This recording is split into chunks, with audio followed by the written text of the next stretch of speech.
We kick things off as the Cincinnati Bengals have the #1 pick in our projections. And Todd has LSU's Joe Burrow going #1 overall, who put together a huge 2019 campaign en route to winning the Heisman Trophy Award. I can't remember, and Mel, you've been doing this a couple more years than I have. I cannot remember a player who actually played in big-time college football for a year making the improvement that we've seen from Joe Burrow in the past 12 months. I mean, he was a good player. I watched his tape last year and thought, maybe a 5th, 6th rounder, maybe a backup, solid backup in the league, coach's son, tough guy. And then this year he comes out with Joe Brady as the new coordinator, and he just caught fire. He understands exactly where to go with the football. The two things that really stand out to me, too, one, pocket presence. He feels the pressure and is never fazed by it. And two, the anticipatory accuracy, just knowing when to get the ball out and putting the ball exactly where it needs to go. I've been shocked by the improvement that we've seen from Burrow this year.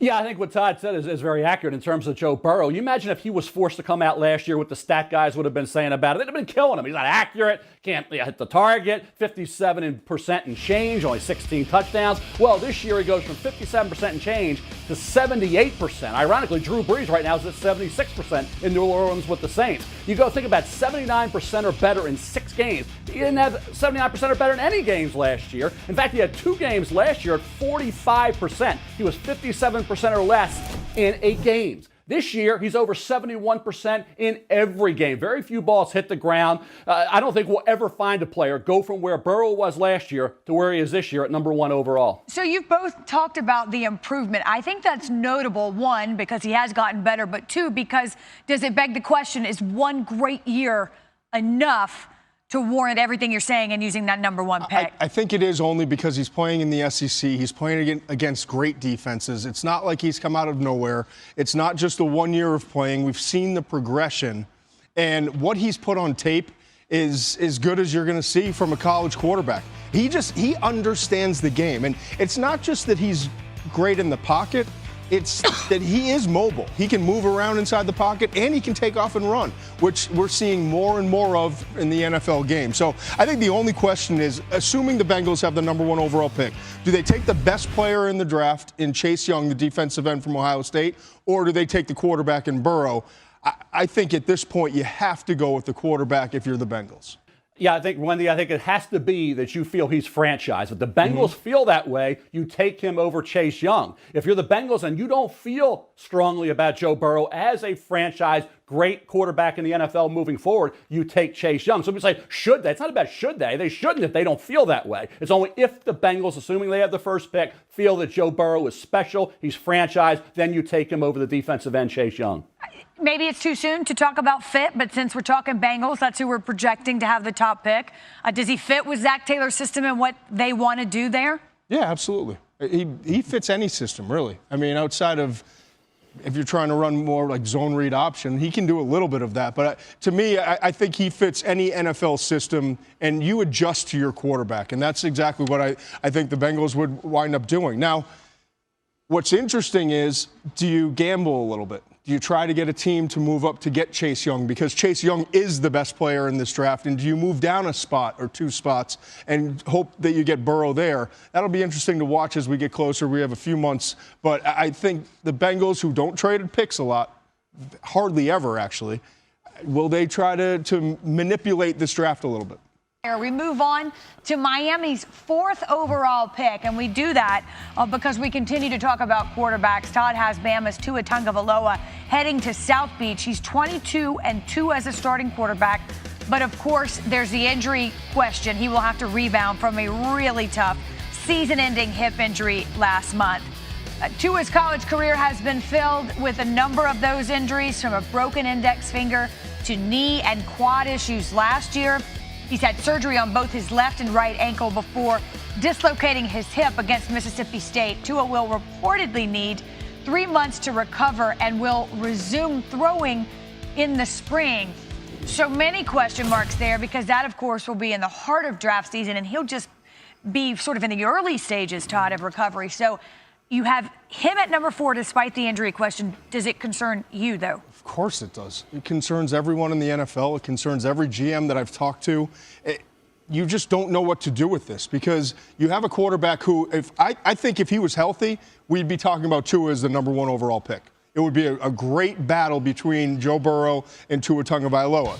Now, with the hip injury, huge question marks. I mean, you're talking about a guy who might not be able to walk for 3 months, Wendy. Yeah. And so there's so much to work through. There's going to be the combine with the medical evaluation there. Then it's going to be the re-medical when they go early April. And then NFL teams who have any interest are going to wind up looking at this and saying, you know what, we got to send our entire staff to go figure out where the hip is going to be. And is he going to be able to play year 1? And more importantly, is this something that's going to lead to problems down the road? Is this going to be a re-injury situation? And talking to NFL teams, there is some concern there. So I didn't know where to put him because I know if he's healthy, he's a top 5 pick. If he's not, or if there's long-term concern, he could wind up falling later into the first. I don't think outside of the first, but he could definitely wind up falling. Mel, do you see Tua this high? Yes, I do. I have him 3rd on the big board behind Chase Young and Joe Burrow. And I think with Tua, you talk about tanking for Tua, that was a joke when it was even being talked about. Nobody does that. But for Miami to get Tua where they will get him, it's because of the injury. Think about Miami. Not long ago, passed up Drew Brees. Did they trade for Dante Culpepper? Drew Brees ends up in New Orleans with a shoulder question. That's why Miami passed on him. Miami now will be able to get a quarterback who, with the injury concern, is the reason why he's there for the Dolphins, where everybody said they won too many games to get the quarterback. Well, guess what? Maybe they didn't. Maybe they get 2 at this point. Medical technology has come a long, long way. The lower extremity injuries are a concern. Not enough, though, I think, for Miami to pass on 2 at this point. I think they'll be thrilled to bring him into the fold with that pick. I'll say this, too. You sit down and you meet with him for 20 minutes, 30 minutes. He's one of the most special young men you'll ever be around. I mean, he loves the game. The love for his family that he has, the passion for everything that he does, the work ethic that he brings to the table. If anyone's capable of overcoming this injury, it's Tua. Intangibles for Burrow and Tua. Yep. Off the charts. Off the charts for those 2. They will be tremendous in the community. The players will love these guys. They'll go through a wall for these 2 guys. No concern at all with Burrow and Tua in that regard. And that's like, it makes them almost an A+ in terms of a grade. Yeah, you know what? Everybody wins in that scenario. January 20th, by the way, the day these players have to declare for the draft. The expectation is, I think anyway, is that Tua will make that decision, although you never know, Ty, because we talked about this as a competitor.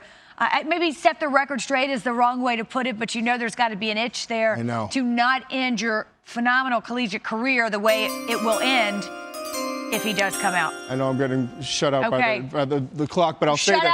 I did hear him say, talking to Kirk Herbstreit, eventually I have to make a business decision, and I think that was kind of telling. He knows he wants to go back and finish college in a different way. But he also knows that he's got a family to take care of, and it's probably time to move on. And if I was advising him, I would never take another snap in college football again. So we'll look at the rest of the top 5, starting with Chase Young from Ohio State, who leads the nation with 16.5 sacks. He goes at number 2 to the Giants. Is Chase Young a no-brainer at number 2, Todd? I think he is if he's not number 1. I think he's a special, special player. I can remember just pounding the table for Nick Bosa, Joey Bosa. They ran a 4.8. They ran a 4.7. Everyone was saying, well, that's not a speed rusher. That's not the type of guy who's going to be elite at the next level. Mm-hmm. I love both of those guys.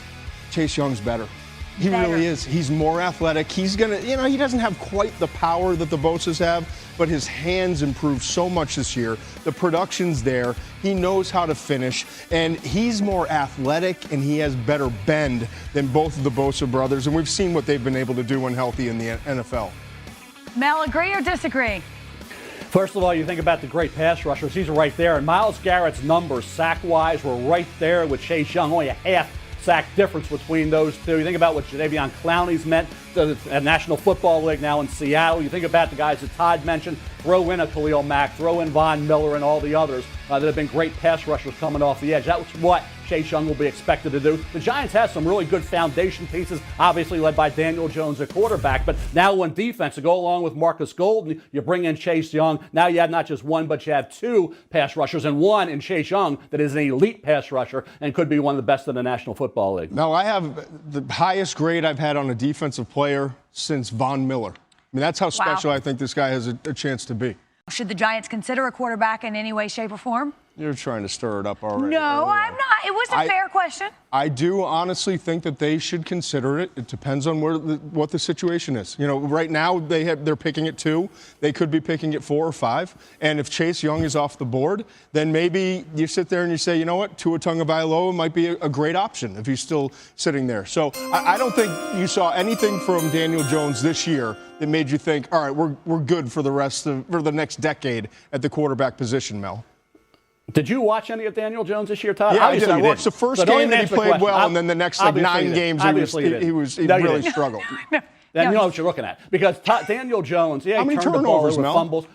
Who didn't, Todd? Look at Lamar Jackson. Look what Josh Allen. Look at Sam Darnold had a fumble last week. Carson Wentz. They all, when they're getting hit in the pocket, when an offensive line can't protect, young quarterbacks are going to do that. Give them some help. His receivers were never out there in tandem. Barkley wasn't Barkley. Daniel Jones, they call him Danny Dimes for a reason. The accuracy, the quick release, the mobility. I never did. I hate that word, dimes. I hate that word. You throw a dime. I hate it. But they call. I said I love you. I missed you, bud. I missed you too. They missed you as well. Talking about Daniel Jones all year. I thought we were over that, Todd. Don't be a hater. If you this hated is Wendy. a guy coming Wendy out, he brought proves it. you're wrong. Don't bring me wrong. into this. It's a fair question. It's a fair question. It is fair, but I knew what Todd would. He did. And I thought I had a very fair answer.